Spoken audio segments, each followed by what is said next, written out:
नमस्कार मित्रांनो, मी आज तुम्हाला मागील त्याला सोलर या योजनेमध्ये आपण फॉर्म भरलेला होता। तर आपला 70 मीटर हेड आणि 5 HP आपण कनेक्शन केले, म्हणजे 2.5 एकरच्या वर जमीन असल्यावरती आपला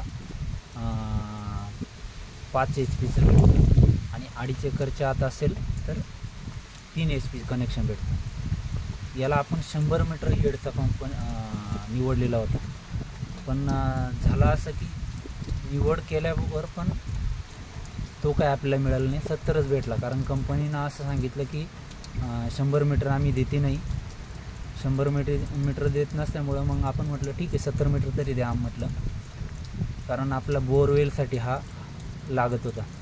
तर आपली बोर साधारणतः 400 फूट आहे आणि आता 70 मीटर असल्यामुळं हा आपण सोडलेला आहे 210 ते 220 या दरम्यान सोडलेला आहे। तर एवढं सोडून पाणी व्यवस्थित मारतोय पंप। फक्त आता त्याला आपण 100-1 फूट केबल पाईप वगैरे एक्स्ट्रा करून आपण तो वाढवून घेणार आहे। ज्यावेळेस पाण्याची कमतरता होईल किंवा पाण्याचा शॉर्टेज होईल त्यावेळेस तो वाढवता येईल, ठीक आहे। तर बोर असल्यामुळे 70 मीटर निवडलं आहे। तुमची जर विहीर असेल तर विहिरीसाठी 30 मीटर हेड परफेक्ट राहतो, कारण पाणी जास्त खोलीवरून उचलायचं नाही राहत।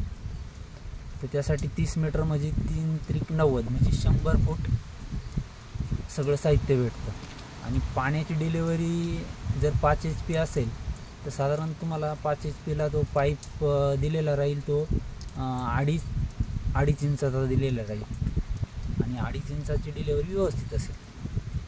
आणि शेततळं असेल तर शेततळ्यासाठी पण 30 मीटरच निवडा।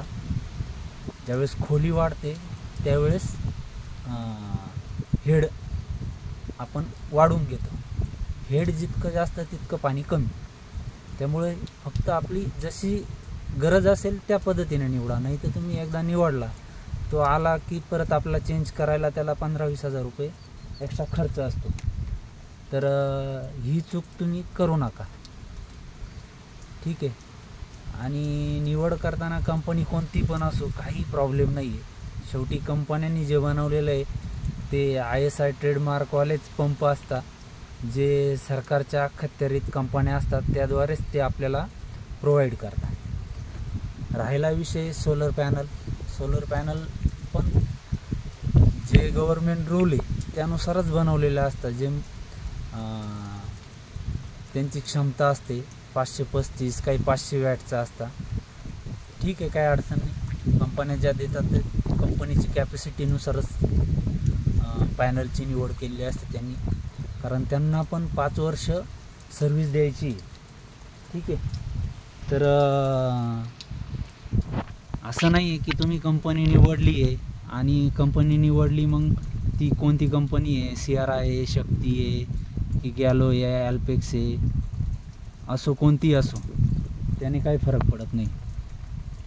कारण 5 HP आपण 32,000 भरले होते। 32,000 म्हणजे 90% सबसिडी, म्हणजे तो पंप साधारण 2.25 लाख रुपयापर्यंत त्याची किंमत जाते मार्केट प्राईसनुसार।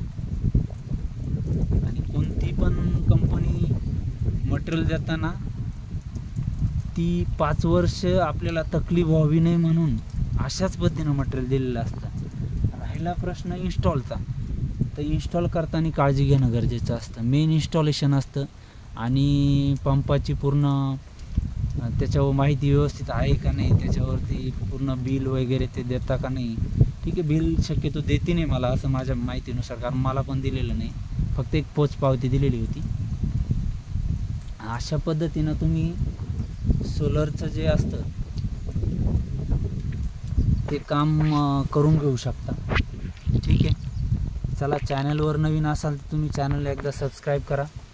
मला अजून खूप माहिती द्यायची आहे, परंतु जसे तुम्ही चॅनल सबस्क्राईब करशाल तसं मला ते व्हिडिओ बनवण्यामध्ये पण इंटरेस्ट वाढेल, ठीक आहे। चॅनलला सबस्क्राईब करा।